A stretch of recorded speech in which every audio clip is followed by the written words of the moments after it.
इस वक्त महाराष्ट्र को लेकर मोदी विरोधी इकोसिस्टम नई नई थ्योरी बेचने में जुटा हुआ है भाई। अलग अलग कहानियां चल रही हैं इनकी।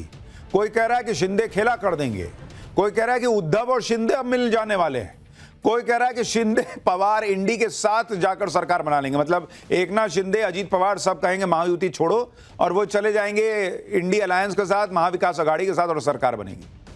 मतलब जिसके मन में जो स्टोरी आ रही है वो बनाया जा रहा है, फैलाया जा रहा है, जिसका कोई मतलब भी नहीं।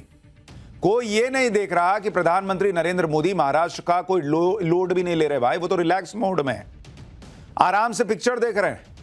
आज नरेंद्र मोदी संसद में साबरमती रिपोर्ट, जो फिल्म आई थी अभी गुजरात में जो हुआ था, गोधरा के दंगों से पहले ट्रेन में कैसे हिंदुओं को जलाया गया था, उस पर जो फिल्म आई थी साबरमती रिपोर्ट, वो देखने के लिए पीएम गए हुए थे।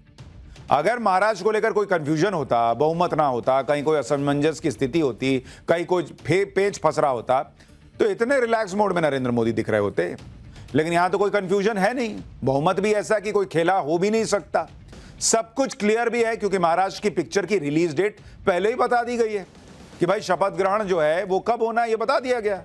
पिक्चर का हीरो कौन होगा, इस पर अब जो है वो मामला करीब करीब क्लियर दिखने लगा है। सिर्फ मामला एकनाथ शिंदे को लेकर अटका है कि भाई वो हीरो बनेंगे या सपोर्टिंग कैरेक्टर रहेंगे, ये अभी तय नहीं है। और वो भी मामला बीजेपी की तरफ से अटका हुआ नहीं है, शिंदे की तरफ से अटका हुआ है भाई। बीजेपी तो अपने प्लान के हिसाब से आगे बढ़ रही है, सिर्फ शिंदे जो है वो अटक गए हैं, उनका मन मुख्यमंत्री की कुर्सी पर अटका हुआ है। शिंदे को तय करना है कि वो ऐसे ही रुके रहेंगे या बीजेपी के साथ आगे बढ़ेंगे, क्योंकि बीजेपी तो रुकने वाली है नहीं। सब कुछ प्लान के हिसाब से चल रहा है। आप खुद देखिए कि शपथ ग्रहण की तारीख 5 दिसंबर ऑलरेडी तय है। हीरो कौन होगा ये नहीं पता, मुख्यमंत्री कौन होगा ये नाम अनाउंस नहीं हुआ, लेकिन शपथ ग्रहण तो तय है कि 5 को शपथ ग्रहण होगा। मुंबई के आजाद मैदान का वेन्यू भी तय है कि भाई वहीं पे शपथ ग्रहण होना है, वहां तैयारियां शुरू हो गई। 4 दिसंबर को बीजेपी के विधायक दल की बैठक होगी। बीजेपी ने केंद्रीय पर्यवेक्षक भी नियुक्त कर दिए। गुजरात के पूर्व मुख्यमंत्री विजय रूपाणी और वित्त मंत्री निर्मला सीतारमण को बीजेपी ने महाराष्ट्र का पर्यवेक्षक बनाया है। पर्यवेक्षक जल्दी ही मुंबई जाएंगे। बीजेपी ने अपने सारे विधायकों को भी मुंबई बुला लिया है। अब वहां पर विधायकों से बात करके नेता के नाम पर मुहर लगेगी। यानी डेट फिक्स है, वेन्यू फिक्स है, नेता भी फिक्स होने वाला है। बीजेपी का मैसेज क्लियर है कि नेता कोई भी हो, जब सरकार बननी है तो बननी है, और जो भी तय होगा नेता वो सरकार को आगे ले जाएगा, महाराष्ट्र को आगे ले जाने का काम करेगा। एकनाथ शिंदे जो भी कर रहे हैं, बीजेपी उसका लोड बिल्कुल नहीं ले रही। एकनाथ शिंदे जितने हाथ पैर चलाने हैं चला लें, लेकिन बीजेपी ने ठान रखी है कि जल्दी ही सरकार बननी है, इसमें अब कोई देरी नहीं होगी। लेकिन फिर सवाल है कि एकनाथ शिंदे बीजेपी को नखरे दिखा क्यों रहे हैं?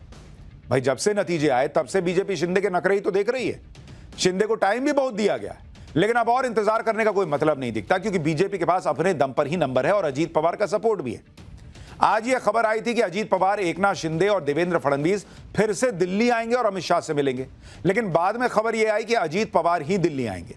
एकनाथ शिंदे का दिल्ली आने का प्रोग्राम फिलहाल कैंसिल हो गया, क्योंकि शिंदे की तरह अजीत पवार के मन में कोई कंफ्यूजन नहीं है, जबकि एकनाथ शिंदे अब भी वेट एंड वॉच की स्थिति में है। शिंदे को लग रहा है कि बीजेपी कोई नया ऑफर करेगी तो हम देखेंगे। लेकिन बीजेपी क्यों शिंदे का इतना लोड लेगी भाई, जब उसके पास खुद के बहुमत के नंबर हैं, दूसरों का सपोर्ट है उसके पास। शिंदे को जो ऑफर देना था वो बीजेपी ऑलरेडी दे चुकी है। अमित शाह से उस दिन मिले, अमित शाह तो एकदम खरी खरी बोलते हैं, क्लियर कट बता दिया भाई अमित शाह ने तो इलेक्शन में भी नहीं बोला।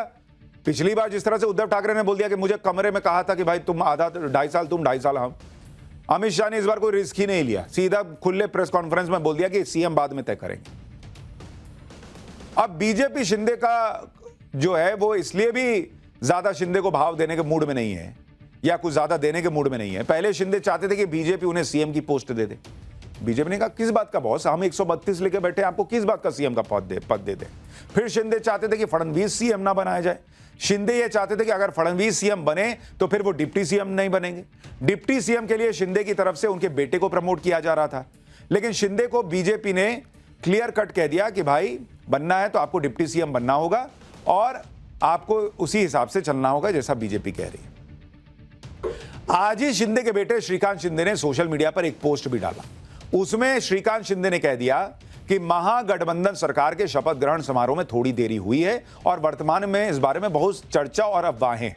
2 दिन से मेरे उप मुख्यमंत्री बनने की खबर दी जा रही है, लेकिन इसमें कोई सच्चाई नहीं है और मेरे उप मुख्यमंत्री बनने की खबर निराधार है। लोकसभा चुनाव के बाद भी मुझे केंद्र सरकार में मंत्री बनने का मौका मिला था, लेकिन मैंने तब भी मंत्री पद लेने से इनकार कर दिया था। मुझे सत्ता में किसी पद की लालसा नहीं है, मैं राज्य में किसी भी मंत्री पद की दौड़ में नहीं हूं, मैं सिर्फ अपने लोकसभा क्षेत्र के लिए काम करूंगा। शिंदे के बेटे के डिप्टी सीएम की रेस से हट जाने का मतलब यही है कि शिंदे के तेवर ढीले पड़ गए, लेकिन कुछ शर्तों पर शिंदे अब भी अड़े हुए हैं। सूत्रों का कहना है कि एकनाथ शिंदे फडणवीस को सीएम बनाने और खुद डिप्टी सीएम बनने के लिए तैयार हो गए, लेकिन सूत्रों के मुताबिक शिंदे को गृह मंत्रालय भी चाहिए। मगर बीजेपी ने कह दिया कि भाई गृह मंत्रालय नहीं मिलेगा। शिंदे स्पीकर भी अपना बनाना चाहते हैं, बीजेपी स्पीकर पोस्ट अपने पास रखेगी, ये भी सूत्र कह रहे हैं। एकनाथ शिंदे को लग रहा है कि अगर वो अड़े रहेंगे तो शायद उनकी कुछ बात मान ली जाए, इसलिए वो आखिर तक जोर लगा रहे हैं। शिंदे अपने गांव से तो लौट आए, लेकिन किसी से ना तो बात कर रहे हैं, ना ही कोई मीटिंग कर रहे हैं। शिंदे ने आज अचानक अपना पूरा का पूरा शेड्यूल भी चेंज कर दिया। सबसे पहले एकनाथ शिंदे ने आज होने वाली अपनी सभी बैठकों को रद्द कर दिया। इन बैठकों में पार्टी विधायक कोऑर्डिनेटर की बैठक भी शामिल थी। इसके साथ ही एकनाथ शिंदे का दिल्ली जाने का कार्यक्रम भी कैंसिल हो गया। बताया गया कि एकनाथ शिंदे की तबीयत खराब है और डॉक्टर ने उन्हें आराम करने की सलाह दी है। अब यही शिंदे एक तरफ तो कहते हैं कि मैंने 2.5 साल से छुट्टी नहीं ली, अब उनको अचानक इतनी छुट्टी की पड़ गई कि अपने गांव चले गए, फिर गांव से लौट रहे हैं तो तबीयत खराब हो जा रही है। 2.5 साल से बीमार नहीं पड़ रहे थे, अब बीमार पड़ने लग गए। यानी एक तरफ एकनाथ शिंदे सियासी पैतरे दिखा रहे हैं, दूसरी तरफ अपने नेताओं से बुलवा रहे हैं कि कोई डिमांड नहीं रखी जा रही, सब कुछ ठीक है। सुनिए शिंदे गुट के नेता क्या कह रहे हैं, फिर आगे की बात बताता हूं। वरिष्ठ नेता निर्णय लेंगे, वो हमें एक्सेप्ट है। हमारी कोई भी डिमांड नहीं है, या तो हम किसी पद के लिए अड़े नहीं हैं। इतनी बात स्पष्ट करने के बावजूद उनके ऊपर आरोप लगाना ठीक नहीं है। उनकी राय उन्होंने स्पष्ट की। अब वरिष्ठ जो भी नेता निर्णय लेंगे उसको हमारा समर्थन रहेगा, इसलिए हमारे युति में कोई अनबन नहीं है। शिंदे साहब है, फडणवीस साहब है, अजित दादा है, इनकी बैठक जरूर होगी, ऐसा मेरा अंदाज है। और बैठक के बाद ये जो कन्फ्यूजन है विभागों के बारे में, मंत्री पदों के बारे में, कितने आ रहे कितने जा रहे, इस सब बारे में उनकी डिस्कशन होगी। और एक दिन के बाद, आज नहीं लेकिन और एक दिन के बाद इसकी अनाउंसमेंट भी की जाएगी। I would say Shinde Sahab, from what I have seen, believes in coalition dharma. He will uphold coalition dharma and we will work together with all allies. The aim is to deliver justice to the people of Maharashtra, not to do politics for a seat.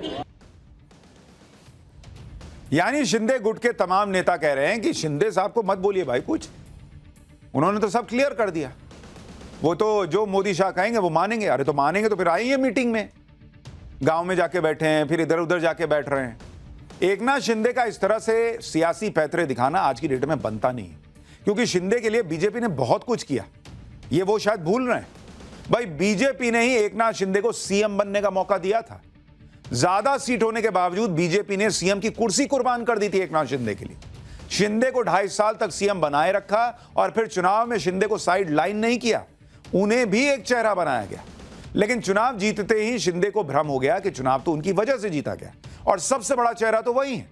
इसी भ्रम में शिंदे कहने लगे कि 2.5 साल में तो इतना काम उन्होंने कर दिया जो महाराष्ट्र की पिछली किसी सरकार ने नहीं किया। ऐसा कहकर शिंदे ने बीजेपी और फडणवीस पर भी निशाना साध दिया, जिन्होंने 2019 से पहले 5 साल सरकार चलाई थी। भाई अगर आप अपने आप की तारीफ कर रहे हो, कह रहे हो किसी ने इतना काम नहीं किया 2.5 साल, तो फिर तो आप अपने सहयोगियों को भी कह रहे हो कि भाई ये भी नहीं कर पाए थे जो मैंने कर दिया। यानी फिर आप अपनी दावेदारी रख रहे हो। तो एक तरफ ये मत कहिए कि हम कुछ नहीं चाहते, हम तो जो मोदी शाह बोलेंगे वो करेंगे, दूसरी तरफ अपने काम गिना रहे हैं। सुनिए उन्होंने क्या कहा। मैंने जो काम किया है, जो नेतृत्व किया है मैंने और हमारे दोनों उप मुख्यमंत्री और हमारे सहयोगी ने, जो आज तक के तुम कितने सालों से पत्रकारिता करते हो, जरा खाली थोड़ा याद करो कि आज तक के इतिहास में इतने बड़े 2.5 साल के अंदर इतने बड़े पैमाने पर डेवलपमेंट और इतने बड़े पैमाने पर वेलफेयर स्कीम, जो कल्याणकारी योजना कभी की थी।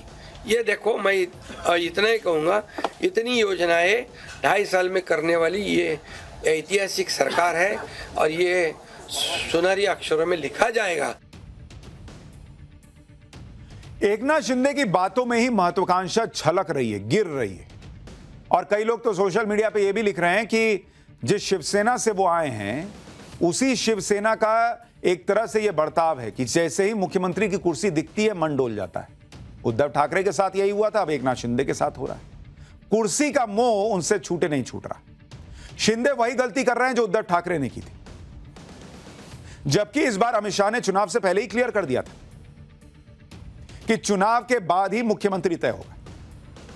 इसका सीधा मतलब यह था कि जिसकी ज्यादा सीटें होंगी सीएम उसी का बनेगा। बीजेपी ने कोई वादा भी नहीं किया था कि चुनाव जीते तो शिंदे ही सीएम बनेंगे। यह बात शिंदे को भी क्लियर थी, लेकिन अब शिंदे कंफ्यूजन क्रिएट करने में जुट गए। लेकिन शिंदे ने पिछले कुछ दिनों में अपनी बातों से खुद को एक्सपोज कर दिया। एकनाथ शिंदे पहले कह रहे थे कि मोदी शाह जो कहेंगे वही होगा, लेकिन जब बीजेपी सीएम बनाने लगी तो शिंदे ने पेच फंसा दिया। जब मोदी शाह के फैसले पर शिंदे राजी होने की बात कह रहे थे तो फिर अब नई शर्तें क्यों बीजेपी के सामने रख रहे हैं बॉस? पहले अपने लिए सीएम की कुर्सी पर जोर लगाया, फिर यह पेच फंसाया कि फडणवीस को बॉस नहीं मानेंगे, अब अपने बेटे को डिप्टी सीएम बनाने की बात ले आए, अब गृह मंत्रालय और स्पीकर पोस्ट को लेकर अड़ने की बातें चल रही हैं, जबकि सब जानते हैं कि बीजेपी के पास इतने नंबर हैं कि वो शिंदे के बिना भी अजीत पवार के सपोर्ट से आराम से सरकार चला सकती है। और बॉस आप ये भी तो देखिए कि बीजेपी का स्ट्राइक रेट क्या है। ऑलमोस्ट 88-89% उन्होंने सीटें जीती हैं। जितने पे लड़े 148-149 सीट पे लड़े, उसमें से 132 सीटें जीती हैं भाई। और आपका स्ट्राइक रेट बीजेपी से कम है, तो आपके नाम पे अगर वोट पड़ रहा था तो आपका स्ट्राइक रेट ना ज्यादा होता, बीजेपी का कैसे ज्यादा हुआ? फिर बीजेपी के देवेंद्र फडणवीस, आप सोचिए बॉस, इतनी बड़ी कुर्बानी कौन देता है? मुख्यमंत्री की कुर्सी छोड़कर डिप्टी सीएम बन गए सिर्फ इसलिए कि पार्टी ने कह दिया। और आज जिस व्यक्ति के आसपास भी दूर दूर तक कहीं मुख्यमंत्री की कुर्सी दिखती नहीं थी, वो 2.5 साल सीएम की कुर्सी पर बैठने के बाद आज कह रहे हैं कि नहीं, मैं तो, पब्लिक चाहती है कि मैं इस कुर्सी पर बैठूं। एकनाथ शिंदे होम मिनिस्ट्री को लेकर इतना टची क्यों हो रहे हैं, यह भी समझने वाली बात है। ऐसा बताया जाता है कि महाराष्ट्र का गृह मंत्री बनने की एकनाथ शिंदे की पुरानी ख्वाहिश रही है। जब उद्धव सीएम बने थे तब भी शिंदे ने गृह मंत्री बनने के लिए जोर लगाया था। उद्धव की सरकार में शिंदे गृह मंत्री बनना चाहते थे, लेकिन शिंदे के साथ खेल हो गया था, क्योंकि उद्धव की सरकार में गृह मंत्रालय का पद शरद पवार की पार्टी के पास चला गया था। इसके बाद जब शिंदे बीजेपी के साथ आए और सीएम बने तब भी गृह मंत्रालय चाहते थे, लेकिन बीजेपी ने शिंदे को सीएम की कुर्सी दी थी तो गृह मंत्रालय फडणवीस के पास रह गया। गृह मंत्रालय के अंडर में police, intelligence, law and order सब आता है। इसलिए शिंदे को लग रहा है कि गृह मंत्रालय अगर उन्हें मिल जाएगा तो वो कम से कम मुख्यमंत्री न होते हुए भी पावरफुल दिखेंगे।